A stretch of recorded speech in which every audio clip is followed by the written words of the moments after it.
So a couple of days ago I got to play Plants vs Zombies Replanted early due to a little exploit that they left in the game. After I played it I made a video of my honest review of the game, and since then PopCap announced that they're going to update the game for its release. All evidence points to the version that I played being the day one version, with them rushing out an update after reviews came in, but that's irrelevant because today I'm going to be playing Replanted after its official release, and I'll be going through an entire document of every single bug I found while playing the game and seeing if they've patched it in the day one version. This will be in the order of what was listed on the document, not in order of when it shows up in the game, so keep that in mind. I did forward this document to the official PopCap Twitter account, so think of that what you will. With all that out the way, let's get straight on to the video. The first thing mentioned on this document is the Zombot's eyes don't turn blue when he's about to fire an ice ball, and I can confirm that this has been fixed. The next thing on the document is the music is not dynamic like it was in the original and plays the horde music throughout the entire level, and I can confirm that this was not fixed or touched whatsoever. There is no dynamic music in PvZ Replanted. Next thing is that the lawnmowers slide onto the screen, which gives the effect that the roof cleaners are flying at the start of the level. I mentioned it in particular in my video, and it was fixed. The lawnmowers now on the roof do not slide onto the screen. The next bug is that Crazy Dave's shop will inherit whatever music that was playing when you enter, instead of playing the PvZ1 theme. This was fixed, it now plays the correct song when you go inside of Crazy Dave's shop. This is one of the smaller issues in the game, it doesn't really matter, but when you water a plant in the Zen Garden, it gives you the coins before you've watered it properly. This was not fixed, you get given the coins before the watering animation ends. The next bug is when you disable desync, it makes it so the controller cursor moves really fast no matter what the setting is set to. This was not fixed in this version of the game. The next bug is that selecting a plant and going to put it back in the seed packet forces you to click on the backdrop to get rid of it.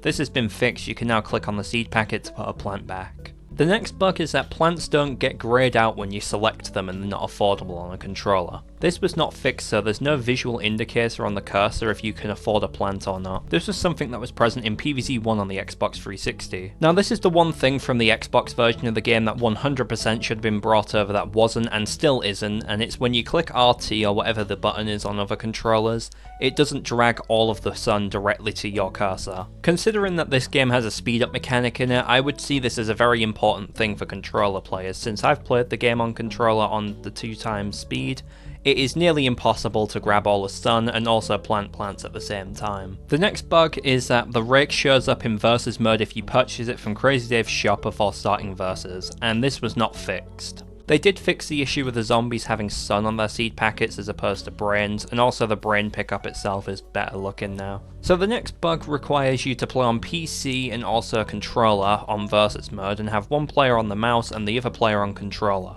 If the person on the mouse has a minion selected and then the person on controller places down a minion, it makes it so the person on mouse's minion is now not able to be selected for the entire game. I hope you understood that, if not I'll show gameplay of how it works on screen. The next bug is that the target zombies in versus mode play metal sounds when hit instead of the regular like cardboard sound or whatever it's meant to be. And this was not fixed. There's two bugs here, but I'm going to put them together since they're both around the same area. When you win a match on the zombies in versus mode, there is no cutscene sound. Also, picking up the trophy at the end of the match doesn't bring it straight to the middle of the screen, instead going slightly off center. The next bug is if you use an explosive on the gravestones in versus mode, a zombie will show up after it gets destroyed. This has been fixed and you can no longer even destroy the gravestones with explosives, which I believe is intended. The next bug is that there's no audio that plays when the plants win in versus mode, and this hasn't been fixed either, there's still no audio at the end. The next bug is that you're not able to replay Adventure mode after you complete it, instead it only gives you the option to do Adventure Plus. This has not been fixed, you can still only do Adventure Plus after completing the game. The next bug is that when you play Whacker Zombie with the 8-bit zombie skin equipped, it will make it so the zombies can sometimes teleport forward or even teleport into the house. This has been fixed now so they don't teleport anymore. The next bug is that Zomboss isn't hidden on the level select screen if you haven't beaten him yet in adventure mode. This is not fixed, so it still spoils the final boss if you go to the end of the roof section. The next bug is that the almanac doesn't play the Choose Your Seeds music when you enter it. This has not been fixed, it just inherits the music that's playing when you enter it instead. They have also not removed the fake Disco Zombie concept art from the archives page, which was proven by one of the old developers of PvZ1 that is not even real. The next bug is that if you're playing on mouse and keyboard and you click on a plant to place it down, and click on a cop cannon, it will then make it so you can't use the plant for the rest of the level. This bug is still persistent in the new version of the game. These next bugs are related to the retro pea shooter skin. First of all, the offset for the projectile used to come out of its stem now has been fixed to come out of its mouth. They also gave it a new projectile as well, so now it has a unique one when it fires a flaming projectile and a regular one. The next bug is that if you play 2-player walnut bowling, the game freezes once you win the game. This has been patched. The next bug is that when you click on the flowers on the main menu screen, they have very stiff animations. This hasn't been changed in the newer version of the game though.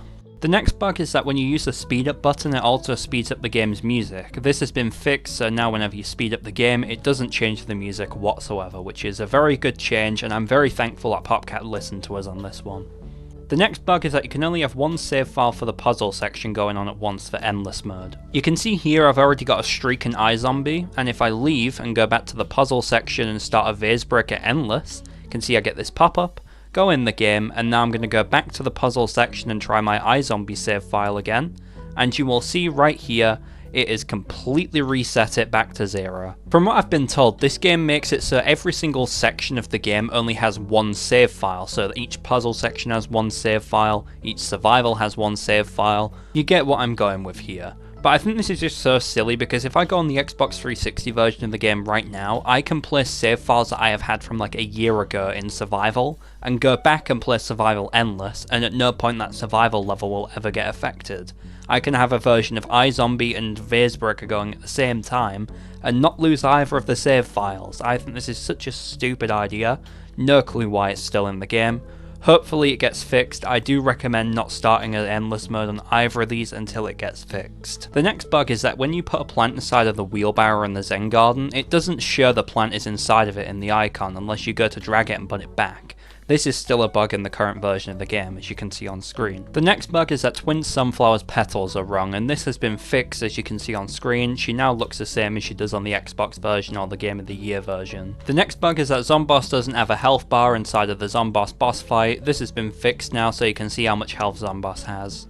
The next bug is that you can't select the plants that fall from the sky and it's raining seeds unless they hit the ground. This has been fixed now so as the plant falls out the sky you can pick it up and plant it immediately. The next bug is that both pumpkin and garlic don't have different visuals depending on how much health they're on. This has been fixed and both plants show different animations depending on what health they're on. The next bug is caused by going on the almanac on the choose your seeds screen. If you go on either the plants or the zombie side, you're able to click on the seed packets through the almanac screen.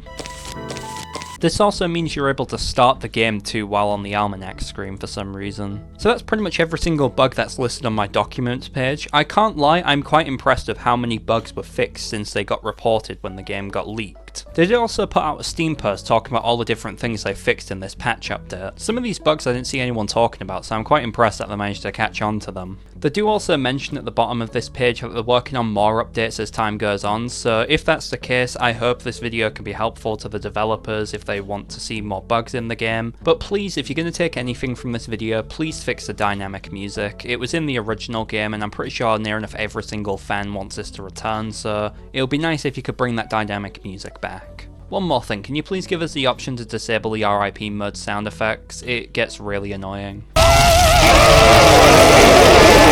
So how do I feel about this game now it's had a bug fix? Honestly, I feel quite optimistic for the state of this game looking forward. However, I do worry that some of these bugs are going to go unaddressed, specifically stuff like dynamic music, simply because if they did want to fix it, I feel like it would have been fixed in this patch. I'm not really too sure, to be honest. But now I'm going to answer the same question I answered in my last PvZ Replanted video. Is this game worth buying now it's been patched? Honestly, I would say potentially. If you can put up with some of the bugs I've mentioned in this video, I would say get the game. If not, I'd hold out for a patch, or maybe just get it when it's on offer perhaps. I'm not really too sure if it will though. The game is starting to shape up to be the definitive version of Plants vs Zombies, but without the dynamic music it really takes you out of the game quite a lot sometimes. So I'll let you be the judge if you want to buy this game for yourself, but keep in mind if you don't want this game, the Game of the Year version of the game is still available on Steam, or the version of the game from the Xbox 360 is available on the Xbox if you've got one. But yeah, that's about it for this video. I'm probably not going to cover Replanted again unless we get another patch that fixes a lot of these issues.